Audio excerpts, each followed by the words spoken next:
के मामला सुलझाते तो शायद हम एक होते आज, ऐसी नौबत नहीं आती। और जितना भी मैंने मीडिया में 2 दिन से देखा है, क्योंकि मैं इतने दिन 2 दिन से मैं नहीं बोल पाई मीडिया के सामने, मेरी तबीयत खराब हो गई थी, मुझे काफ़ी लगी थी अंदरूनी, जिसके कारण मैं हॉस्पिटल एडमिट थी। तो कल ही 8 बजे छुट्टी मिली है मुझे शाम को। तो आज आपसे रूबरू हो रही हूँ मैं इन सब चीज़ों को लेकर, जो ही मेरे ऊपर आरोप लगाए जा रहे हैं कि मैं बड़े बुजुर्गों पर अत्याचार कर रही थी।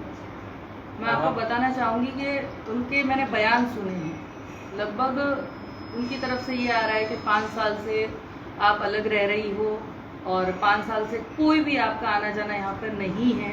तो मैं आपको बताना चाहूँगी कि 5 साल उनकी तरफ से 5 साल है, बट मुझे ऐसा लगता है कि हम हमेशा साथ में रहे हैं, भले ही वो जयपुर में रहे हों। जयपुर में मेरे साथ ये 2022 तक मेरे घर में ही थे। हम घूमने गए हैं, हम मम्मी के घर गए, हमारे भाई हिमाचल वहाँ तक गए हैं। और 2019 के बाद की आप कोई भी, मैं तो कहूँ अगर मैं झूठ बोल रही हूँ तो आप ये CDR, आजकल टेक्नोलॉजी बहुत हाई है, तो आप उनसे पता लगा लीजिए कि जिस प्रकार से वो कह रहे हैं कि 5 साल से मैं उनसे दूर रह रही हूँ, तो ये सरासर गलत बात है। मैं बिल्कुल आती जाती रही हूँ, पड़ोसियों को भी पता है, मैं 6-7 महीने में यहाँ एक बार आ जाती हूँ कोई भी कार्यक्रम में।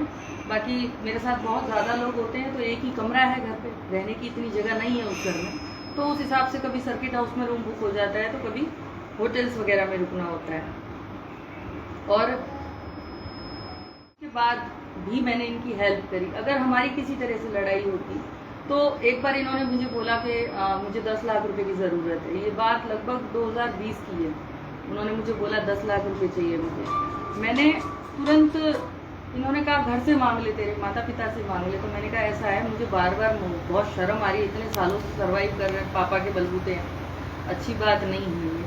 तो मैंने एक हमारे जानकार हैं रमेश जी वाघेला, जो कि साचोर के हैं, उनको मैंने फ़ोन किया। उन्होंने तुरंत 10 लाख रुपए की इनकी हेल्प कर दी, जो कि आज दिन तक इन्होंने उनके पैसे लौटाए नहीं हैं। थोड़े बहुत कुछ दिए होंगे, उसके बाद से उनका ना तो फ़ोन उठा रहे हैं, ना उनके पैसे। और वो मेरे ऊपर इतना मतलब प्रेशर आ रहा है कि पैसे दीजिए MLA साहब, हमने आपको दिए थे पैसे।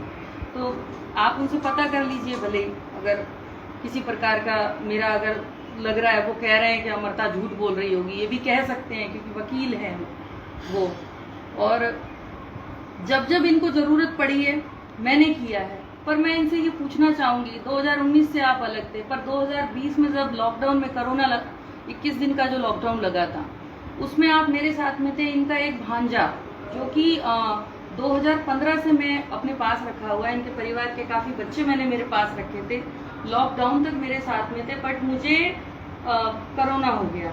अब कोरोना हो गया तो मेरे साथ इतना ज़्यादा मतलब इनका बिहेवियर पूरे घर वालों का, कि मैं एक कमरे में लेटी हूँ, मैं अंदर से आवाज़ लगा रही हूँ कि मुझे पानी पिला दीजिए, मुझे कुछ खाने को दे दीजिए, तो सुन ही नहीं रहा कमरे में। वो वहाँ पे बैठे हैं बाहर हॉल पे। 2020 की बात है ये। मैं इनसे बार बार कह रही हूँ मुझे हॉस्पिटल ही एडमिट करा दो, कुछ तो कर दो, मेरे को बहुत, मेरी सांस लेने में मुझे तकलीफ हो रही है। तो मैंने मेरे जयपुर में जो भी भाई मेरे जानकार हैं, उनको मैंने जब बोला तो उन्होंने मुझे जयपुर में स्थित एक CKS हॉस्पिटल है सीकर रोड पे, तो वहाँ मैं एडमिट हुई 10 दिन में। आप आगे से जैसा चल रहा है वैसा मैं चलने दे रही हूँ। मेरे पिताजी का सहारा लेके मैं उस बच्ची को पाल रही हूँ। तो आज वो 7 साल की हो गई है। मैं इनसे पूछना चाहूँगी, इन 7 सालों में अपनी बच्ची के लिए इन्होंने क्या किया? क्या एक बार भी उन्होंने बच्ची से मिलने की कोशिश की? क्या एक बार भी, जब वो डेंगू में 2021 में उसको जब डेंगू हो गया था, मैंने उसको कॉल किया कि मुझे आप कैसे भी करके 20,000 25,000 मुझे प्लीज़ भेज दीजिए, मेरी बेटी को डेंगू हो गया है, उसकी प्लेटलेट घट के 22,000 हो गई है मेरे बच्चे की, वो तड़प रही है हॉस्पिटल में, मैं रो रही हूँ, फ़ोन पे फ़ोन कर रही हूँ, पर इन्होंने फ़ोन मेरा रिसीव नहीं किया। मैंने इनके फ्रेंड को कॉल किया, राजू करके एक फ्रेंड है उसका, उसने भी मेरा कॉल 1-2 बार रिसीव किया। जैसे ही मैंने बोला कि बाबूजी से बोलो कि भाई पैसे भेज दे, हॉस्पिटल में ज़िंदगी का सवाल है, उस समय मैं बिल्कुल इतनी रिक्वेस्ट मैंने करी थी इनसे, बहुत ज़्यादा रिक्वेस्ट करी थी कि प्लीज़ आप कैसे भी करके बच्ची को बचा लो, हॉस्पिटल में एडमिट है, वो सूर्या हॉस्पिटल में एडमिट थी। तब भी उन्होंने कहा कि मुझे कोई लेना देना नहीं है, तू जाने, तेरे बच्ची का काम जाने, तू तो विधायक बनी हुई है, तेरे पेंशन आती है तो करा ले कैसे ही करके इलाज। तो पेंशन तो आती है, तो ये सारे पैसे तो इनके ही साइन चलते थे हर जगह, तो चेक बुक में भी इन्हीं के साइन चलते हैं, ये ऑटोमेटिक निकाल लिया करते थे, तो मेरे अकाउंट में इतने पैसे रहते नहीं थे। तो फिर मैंने शरवण सिंह जी, एक नारनाड़ी है, उनको कॉल किया। मैंने कहा भैया आप मेरी हेल्प कर सकते हो? उन्होंने 5 मिनट में, आप भले उनसे आप जानते होंगे तो आप पूछिएगा, उन्होंने मेरी हेल्प करी। उस समय उन्होंने मेरे को 20,000 दिया और इधर उधर से मैंने थोड़े थोड़े पैसे इकट्ठे करके मेरी उस समय बेटी का इलाज कराया। बट एक बाप होने के नाते, एक पिता होने के नाते, एक जो दया भावना होती है ना कि भाई मिल के आता हूँ मैं मेरे बच्चे को, इन्होंने एक बार भी नहीं पूछा कि बेटी कैसी है। इनका दोस्त एक आया, इन्होंने ही भेजा था कि देख के आ वहाँ पे वो उस बच्ची का क्या जिंदा है क्या है, ये पूछने के लिए उन्होंने भेजा उसको। तो ये मेरे लिए बहुत दुखद घटना थी। और उसके बाद मेरा हाथ टूट गया 19 नवंबर 2021 को, फिर ऑपरेशन हुआ। ये उस समय विदेश थे। मैंने फिर इनको मतलब मिलने का बिल्कुल नहीं कि मेरी बेटी मर रही है या मेरी पत्नी मर रही है। टिकट कटने के बाद इनके घर का एकदम बिहेवियर चेंज हो गया कि भाई अब ये अब जो हमें कमाना था वो हमने कमा लिया इसके थ्रू, अब ये कोई काम की नहीं है। उन्होंने शायद ऐसा ही सोचा होगा।